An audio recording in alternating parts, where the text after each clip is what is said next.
Graça e Pai a todos os irmãos aí que nos seguem aqui no nosso canal aqui no YouTube, né? Canal da Rádio Meu Aleluia Oficial, né? Vamos para mais um vídeo bombástico aqui no nosso canal. Não se esqueça de se inscrever, deixar o seu like, o seu comentário aqui embaixo aqui, ó, e compartilhar nos grupos com seus amigos e familiares. Muito obrigado pela audiência, muito obrigado pela sintonia de estar com nós todos os dias aqui no nosso canal. Não se esqueça de deixar o seu like e se inscrever, né, para nos ajudar, beleza? Já falei demais, vamos pro vídeo. Tchau, tchau. Você já ouviu falar em Paulo Júnior, um dos pastores mais influentes do Brasil. Mas o que você talvez ainda não saiba, é que ele acaba de se tornar o centro de uma denúncia extremamente séria. O canal Fuxico Gospel revelou com exclusividade relatos de ex-integrantes do Ministério do Pastor, expondo bastidores chocantes de abusos psicológicos, manipulação e uma liderança marcada por autoritarismo. Fique até o final deste vídeo para entender por que essa denúncia pode ser um divisor de águas para a Igreja Evangélica Brasileira. Segundo informações divulgadas primeiramente pelo canal Fuxico Gospel, ex-membros da Igreja Aliança do Calvário, então liderada pelo pastor Paulo Júnior, decidiram romper o silêncio após anos de omissão e sofrimento. Nessas denúncias foi revelado que a convivência direta com o pastor não correspondia à imagem austera e piedosa apresentada nos púlpitos e nas redes sociais. Eles descrevem um ambiente onde o discurso de santidade era usado como ferramenta de manipulação, servindo para justificar práticas que beiravam o abuso psicológico. Segundo os relatos, o pastor exigia obediência irrestrita, implementava regras rígidas que regulavam desde o vestuário até comportamentos sociais, e impunha um silêncio quase absoluto diante de qualquer tipo de questionamento. São mencionadas ainda episódios de agressões verbais, momentos em que eram chamados de rebelde ou insubmissos apenas por expressar dúvidas ou demonstrar cansaço.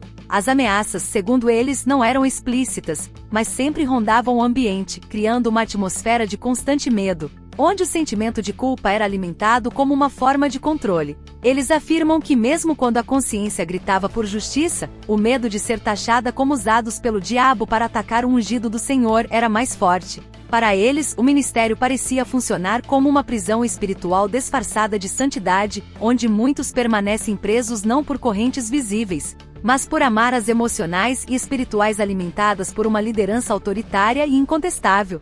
O relato não é isolado. De acordo com a matéria publicada pelo canal Fuxico Gospel, outras vozes já vinham, há algum tempo, apontando sinais preocupantes sobre a forma como o pastor Paulo Júnior exerce sua liderança, especialmente nos bastidores, durante reuniões internas ou em conversas restritas com sua equipe de confiança. Segundo essas denúncias, o ambiente dentro do ministério seria marcado por uma rigidez extrema, onde a autoridade do líder não podia ser sequer questionada. Isso reforça a percepção que qualquer tentativa de debate, sugestão ou simples dúvida era prontamente rotulada como rebeldia espiritual ou falta de temor a Deus. Essa lógica, segundo eles, alimentava um sistema de medo que mantinha os membros submissos, não por respeito genuíno, mas por receio de represálias espirituais e sociais. A tensão, segundo eles, era tamanha que muitos acabavam desenvolvendo sintomas de estresse emocional, angústia e até crises de fé, sentindo-se espiritualmente sufocados. O discurso público de Paulo Júnior, que gira em torno de pureza doutrinária e autoridade bíblica, contrastava, segundo os relatos,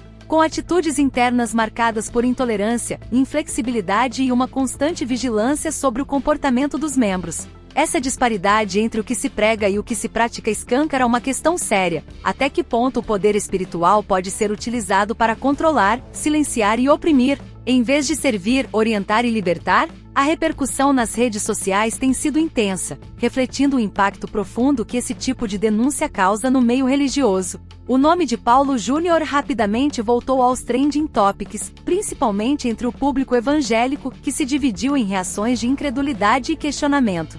De um lado, seguidores leais rejeitam qualquer possibilidade de má conduta, apontando para o histórico de pregação firme do pastor como prova de sua integridade. De outro, há quem veja nas revelações um sinal de alerta necessário, que exige uma reavaliação honesta sobre como algumas lideranças exercem sua influência espiritual. O silêncio de Paulo Júnior, até o momento, tem gerado ainda mais especulações. Embora o direito de resposta seja legítimo, o contexto de acusações graves e recorrentes envolvendo líderes religiosos aumenta a pressão por posicionamentos claros e ações concretas. A ausência de uma resposta institucional pode minar não apenas a imagem pessoal do pastor, mas também a confiança depositada por muitos em sua liderança e ministério. Além disso, casos como esse expõem uma urgência que vai além da figura de um único líder: a necessidade de mecanismos de transparência, escuta e prestação de contas dentro das igrejas.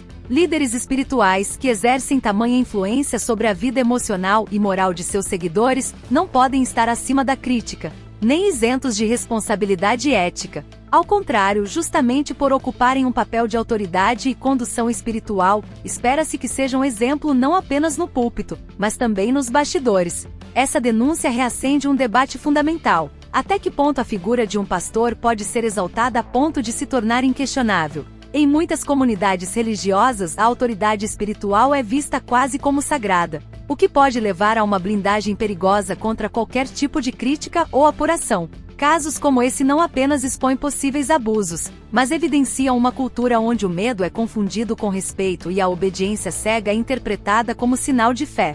O gatilho mental da autoridade entra em ação de forma silenciosa e poderosa, fazendo com que muitos aceitem imposições sem questionar, por medo de estarem pecando contra o ungido de Deus. No entanto, é justamente nesse cenário que o discernimento deve ser exercido com mais urgência. Não se trata de atacar a fé ou desacreditar o evangelho, mas de proteger os fiéis de estruturas que, sob aparência de santidade, perpetuam abusos emocionais e espirituais. A informação divulgada primeiramente pelo canal Fuxico Gospel joga luz sobre um problema maior: a falta de mecanismos internos de fiscalização e acolhimento de denúncias dentro das igrejas. Quando o silêncio vira norma e a dor é espiritualizada, cria-se um terreno fértil para o crescimento de práticas abusivas. A pergunta que precisa ecoar entre os cristãos conscientes é direta e incômoda: até quando vamos permitir que o medo cale verdades que precisam ser ditas? O caso envolvendo Paulo Júnior ainda está em desenvolvimento, mas a coragem desses ex-integrantes em revelar os bastidores de um ministério tão influente joga luz sobre uma ferida antiga que por muito tempo foi ignorada por medo ou reverência equivocada. Essas falas rompem um ciclo de silêncio que se repete em muitas instituições religiosas, onde a autoridade do líder é colocada acima do bem-estar dos fiéis. É um alerta para líderes, membros e instituições. A fé cristã não pode e não deve ser usada como escudo para comportamentos abusivos, tampouco como instrumento de controle emocional. Em um tempo onde a verdade se torna cada vez mais necessária, princípios como transparência, empatia e prestação de contas não podem ser negociados. Eles devem ser exigidos. Proteger vítimas, acolher denúncias e promover justiça não é uma atitude contra a igreja, é uma atitude em defesa da verdadeira essência do evangelho.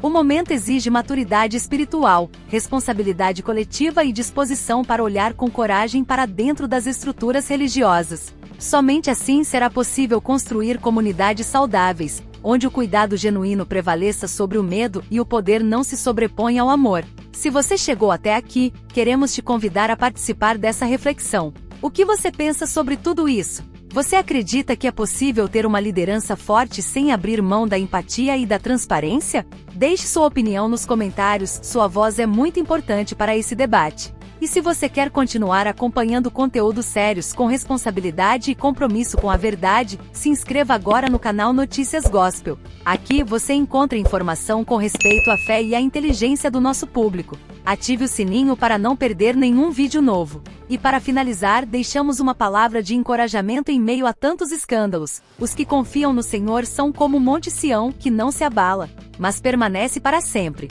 Que a sua fé esteja firmada em Deus e não em homens. Mesmo quando tudo parece confuso, Ele continua sendo o nosso refúgio e a nossa justiça.